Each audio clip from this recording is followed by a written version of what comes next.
High, আজকে তোমাদের সাথে ক্রিসমাসের ঠিক 2-3 দিন আগেকার একটা ভিডিও শেয়ার করছি। সকাল সকাল ব্রেকফাস্ট করব বলে দেখো কেক কাটতে বসে গেছি।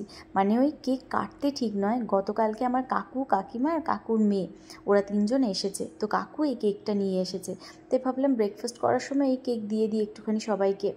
আমাদের জানো তো ক্রিসমাসের কত আগের থেকে এই কেক খাওয়া শুরু হয়ে যায়। আসলে এই কেকটা গোটা বছর পাওয়া যায় না তো, আর পাওয়া গেলেও ক্রিসমাসের সময় যে টেস্টটা পাই আমার মনে হয় গোটা বছর ওরকম টেস্ট লাগেই না। তো সেই জন্য নিউ ইয়ার অবধি এই কেকটা আমরা খেতেই থাকি। যাই হোক, কাকু কাকিমাকে নিয়ে আমরা ঠিক করেছি এই 2-3 দিন, মানে যে কদিন কাকু কাকিমা থাকবে সেই কদিন আমরা ঘুরতে যাব। তো সেই জন্য আজকে সকাল সকালই ব্রেকফাস্ট করে নিচ্ছি। আর কালকে রাতে এই মেথির পরোটা করেছিলাম। তো কাকিমা বলেছে যেহেতু সকাল সকাল আমরা বেরোবো, তাই আর সকালে ব্রেকফাস্টের ঝামেলা না করে বরং এই বাসি পরোটাই রেখে দিতে। তো সেই কথা মতন আমি বাসি পরোটা রেখে দিয়েছিলাম, সেটা পরের দিন সকালে মানে আজকে আমি গরম করে দিয়ে দিয়েছি সবাইকে, সেটাই সবাই খেয়ে নিয়েছে। আর তার সাথে কেক দিয়ে দিয়েছিলাম। এদিকে আমি রিহানের জামাগুলো একটু গুছিয়ে নিচ্ছি। আজকে আমরা যাব নিকো পার্ক, তো সেই জন্য জামা কাপড় একটু নিয়ে যাচ্ছি। আরেকটা হাফ হাতা নিয়ে নিয়েছি আর দুটো ফুল হাতাও তোমার। হ্যাঁ হ্যাঁ, দেখো সিমেন্টটাকে চাপবে। আচ্ছা, সিমেন্টটাকে কেউ চাপে? হ্যাঁ নামবে। তাহলে ঠিক আছে, হয়ে গেছে গল্প। এটাতে আমাদের হাফ প্যান্ট নিয়েছো? ওর হাফ প্যান্ট। হ্যাঁ, এই হচ্ছে আমার কাকিমা। আর কাকিমাকে বলেছিলাম আমাকে একটা হেয়ার স্টাইল করে দিতে, যেহেতু কাকিমা বেশ ভালো ভালো হেয়ার স্টাইল করতে পারে, তো সেই জন্য কাকিমা আমাকে হেয়ার স্টাইল করে দিচ্ছে। আর আমরা ভেবেছিলাম একটু সকাল সকালই বেরোবো, কিন্তু সেটা পসিবল হয়নি। রিহানের খাওয়া দাওয়া এসব করতে গিয়ে আমাদের প্রায় 12:30 বেজে গেছিলো। দেন এই হচ্ছে কাকু কাকিমা, ওরা সবাই মিলে ফটোশ্যুট করছে। আর এই হচ্ছে আমার বোন, ও ভীষণ সুইট কিউট দেখতে। তো ওরা সবাই ফটোশ্যুট করছিল আর কাকু রিহানকে সামলাচ্ছিল। কাকু এত সুন্দরভাবে রিহানকে সামলেছে না, মানে বলে বোঝাতে পারবো না। রিহান কারোর কাছে থাকে না, কিন্তু কাকুর কাছে সুন্দর ছিল।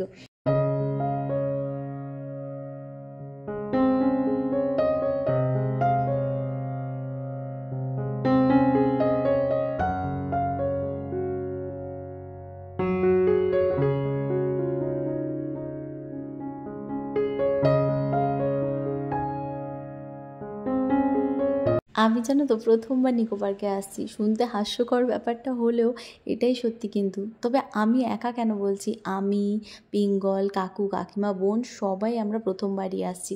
সেই জন্য সবাই না ভীষণ এক্সাইটেড ছিলাম। আমি নিজের হাতের ব্যান্ডটা পর্যন্ত দেখাচ্ছিলাম বোকার মতো। তো যাই হোক, আমি কয়েকটা ইনফরমেশন দিই তোমাদেরকে, যারা এখনও আসুনি আমাদের মতো তাদের জন্য এটা কাজে লাগবে। সেটা হচ্ছে যে নিকো পার্কের 2 রকমের টিকিট হয়। একটা বোধহয় 250 বা 300-এর একটা টিকিট হয়, যেটাতে 13টা রাইডস তোমরা ফ্রি পাবে।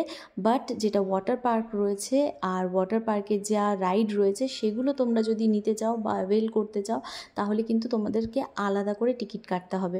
কিন্তু আমরা একটা 1000 রুপিজের একটা টিকিট হয়, সেই টিকিটটা কেটেছিলাম। তো সেই 1000 রুপিজের টিকিটে কিন্তু অল রাইডস ফ্রি ছিল, আর তার সাথে ওয়াটার পার্কও ফ্রি ছিল।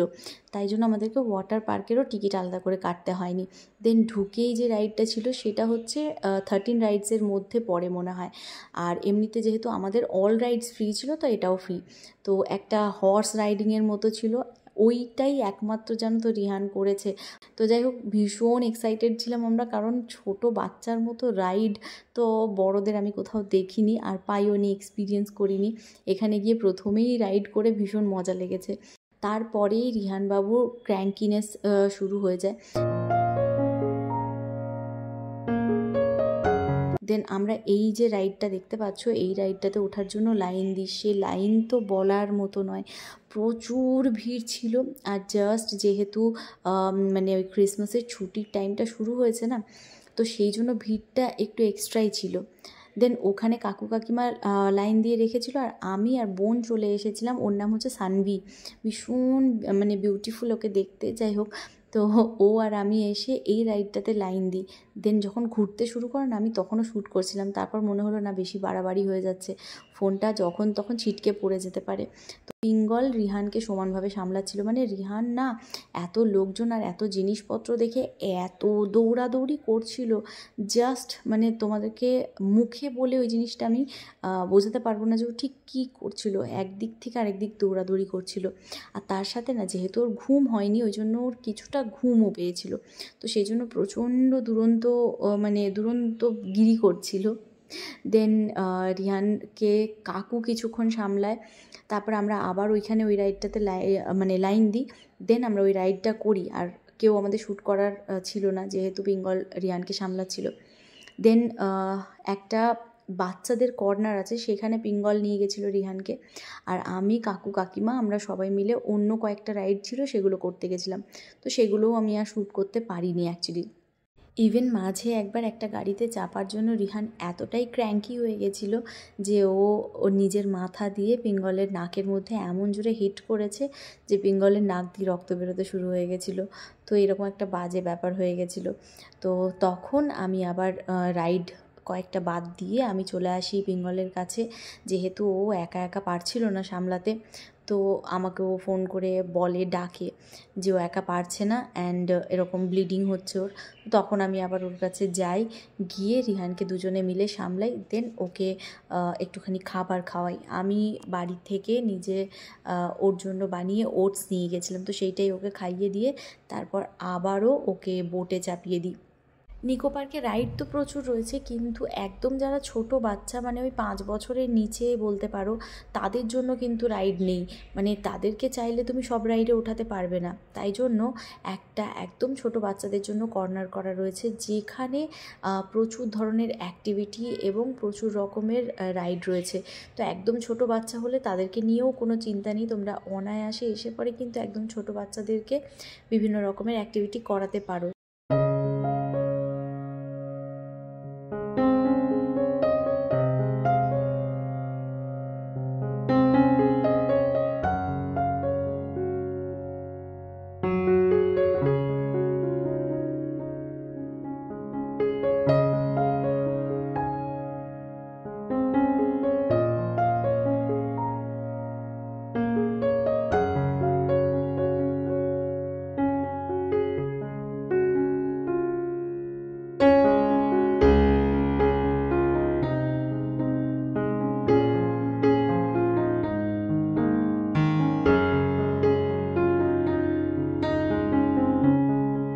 কিড জোনে রিহান প্রচুর রাইড করে আর প্রচুর এনজয়ও করে।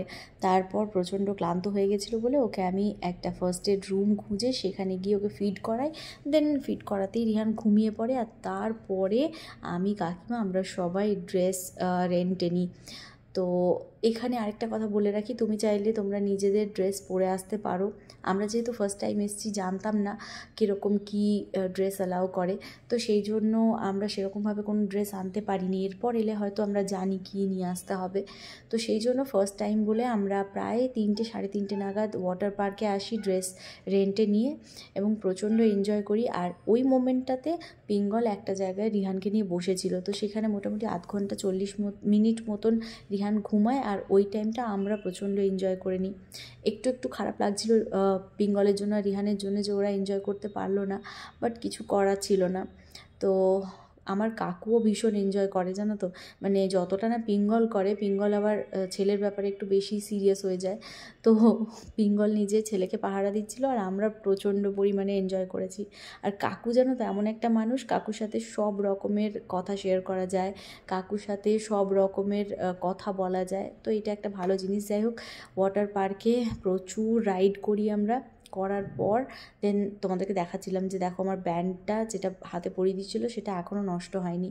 তো এই লেফট সাইডে হচ্ছে চেঞ্জিং রুম, ওখানে আমরা চেঞ্জ করি। দেন এই যে খাম্বাগুলো দেখতে পাচ্ছ, এর নিচেই পিঙ্গল বসেছিল রিহানকে নিয়ে। আর যতক্ষণে আমরা এসছিলাম ততক্ষণে আবার পুরো একদম রিহান ঘুম থেকে উঠে গেছে। দেন তোমাদেরকে রাইডগুলো দেখাচ্ছি, যেই রাইডগুলো আমরা করেছি। যেহেতু পিঙ্গল ওকে নিয়ে বসেছিল সেজন্য একটাও ভিডিও করা হয়নি। এদিকে ঘুম থেকে উঠে রিহানবাবু ভাবছে কত কিছু নতুন জিনিস, কালারফুল জিনিস দেখতে পাচ্ছি। ও জল দেখে না প্রচণ্ড এক্সাইটেড হয়ে যায়। তো জল দেখে পরে জলে নামার জন্য ভীষণ মানে জেদ করতে শুরু করে দিয়েছিল। তো সেই জন্য ওকে ওখান থেকে টানতে টানতে আমরা নিয়ে চলে এসেছি, কারণ জানি যে ও ওই গ্যাপগুলো দিয়ে না মানে ঢোকার চেষ্টা করছিল। তো ওকে মানে রাখাটা না খুব টাফ হয়ে যাচ্ছিল। তো যেহেতু ঘুম থেকে ও উঠে গেছে, ওকে রাখা যাচ্ছে না, আমরা ওখান থেকে বেরোনোর মানে ডিসিশন নিই। না হলে হয়তো আরও কিছুক্ষণ থাকা যেত। তো বেরোনোর আগে হাতের যে মানে রিস্ট ব্যান্ডগুলো সেগুলো কেটে দেওয়া হয়, দেন আমরা ওখান থেকে বেরিয়ে চলে আসি সোজা বাড়ি।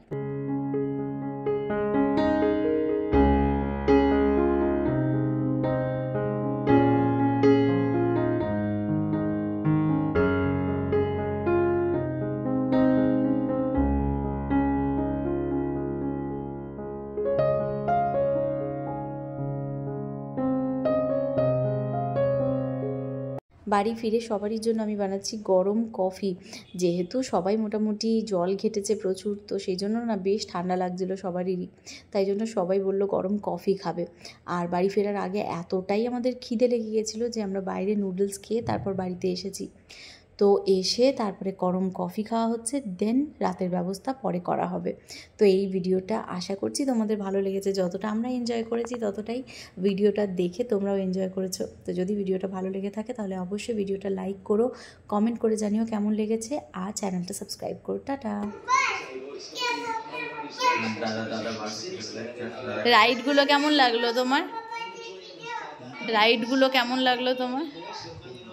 খুব তোর কেমন লাগলো রাইডগুলো? পাপা রাইড কেমন লাগলো? আমি প্লিজ দিয়ে দাও, রিমোট দিয়ে দাও প্লিজ।